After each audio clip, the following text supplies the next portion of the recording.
Bharat prime time में आशीष शुक्ला में आज आपको कोरोना महामारी के से जो निजात जिस ढंग से मिलता है उसका आपको सतत बताते आए हैं।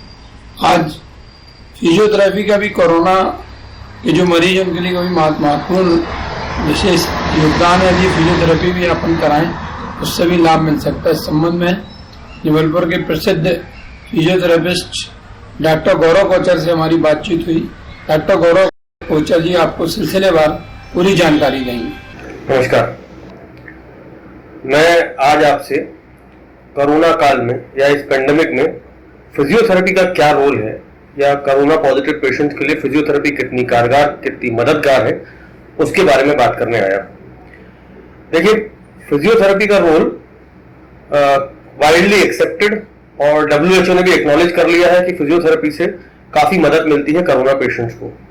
फिजियोथेरेपी का बेसिक रोल जो चेस्ट फिजियोथेरेपी से रिलेटेड रहता है, जो हम कई वर्षों से यूज करते हुए आ रहे हैं आईसीयू में पेशेंट्स या अस्थमा के पेशेंट और बाकी पेशेंट्स के लिए। तो जैसे कि आपने देखा है कि कोरोना के पेशेंट्स में ऑक्सीजन की मात्रा की कमी या ऑक्सीजन की मेंटेनेंस करना बहुत जरूरी होता है। तो उसके लिए हमें फिजियोथेरेपी की मदद लेनी पड़ती है। वो मदद चाहे पेशेंट घर में हो, अस्पताल में जनरल वार्ड या प्राइवेट रूम हो या आईसीयू में हो, हर जगह फिजियोथेरेपी कारगर होती है। चेस्ट फिजियोथेरेपी का बेसिक उद्देश्य रहता है कि आपके जो फेफड़े हैं, जो लंग्स हैं, वो साफ रहे, मतलब उसमें कफ जमा ना हो, जितना सिक्रीशन जो कफ है वो पूरा बाहर आ जाए और ज्यादा से ज्यादा मात्रा में हवा या ऑक्सीजन फेफड़े के एकदम एंड तक पहुंचे।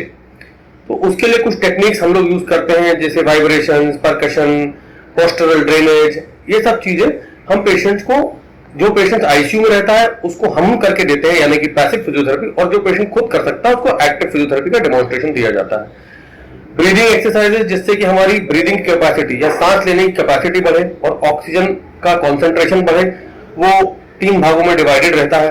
वो पेशेंट को सिखाया जाता है। जब पेशेंट बेटर हो जाता है तो थोड़ा resisted exercises, resisted breathing exercises, मतलब जिसमें पेशेंट को और ताकत लगानी पड़े, जैसे कि मेडिसाइजर आप लोगों ने देखा होगा, बलून फुलाना, या वो 3 बॉल जिसमें एक मेडिसाइजर रहता है उससे करना, रेस्पिरेशन के लिए काम आता है। इसके अलावा हम बात करें अगर, तो पेशेंट्स की जो बेड रेस्ट पे हैं उनको डीप वेन थ्रोम्बोसिस या डीवीटी ना हो, उसका प्रिवेंशन, पेशेंट को बेड सोर ना हो, उसका प्रिवेंशन, उसके लिए फिजियोथेरेपी का बहुत ज्यादा रोल होता है। तो मोटा मोटी अगर मैं इसको डिवाइड करूं तो फिजियोथेरेपी पहला भाग होता घर में। जब पेशेंट मान लीजिए कोविड पॉजिटिव आ गया है तो उसको बेसिक एक्सरसाइजेस, ब्रीदिंग एक्सरसाइजेस हमने डेमोन्स्ट्रेट कर दी, जो वो दिन में 2 या 3 बार अपनी कैपेसिटी या डॉक्टर की सलाह के अनुसार करता रहेगा।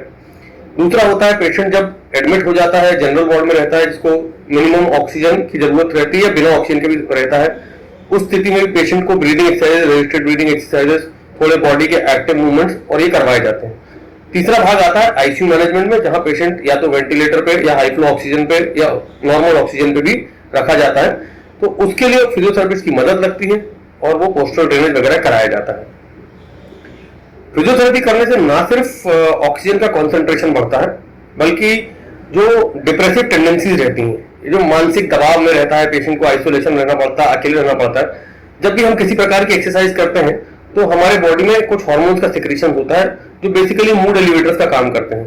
तो हम फिर अच्छा फील भी करते हैं, क्योंकि हम बेहतर सांस ले पा रहे होते हैं, हमारे को कमजोरी कम लगती है, तो हमारा एक्सरसाइज करने का और अच्छा होता है, उससे हमारी भूख बढ़ती है, भूख बढ़ने से हमारी कमजोरी और बढ़ती है। तो मोटा मोटी ये कह सकते हैं कि अगर टाइमली फिजियोथेरेपी की मदद ली जाए और जिन जिन पेशेंट में ज्यादा जरूरत है उसमें प्रॉपर फिजियोथेरेपी दी जाए, तो जो डिटोरिएशन है वो काफी हद तक पेशेंट्स का रोका जा सकता है। और जिन पेशेंट में संभावनाएं हैं सुधार होने की, जिनका सुधार काफी स्लो चल रहा है, उन पेशेंट्स में सुधार काफी अच्छे से किया जा सकता है। नमस्कार।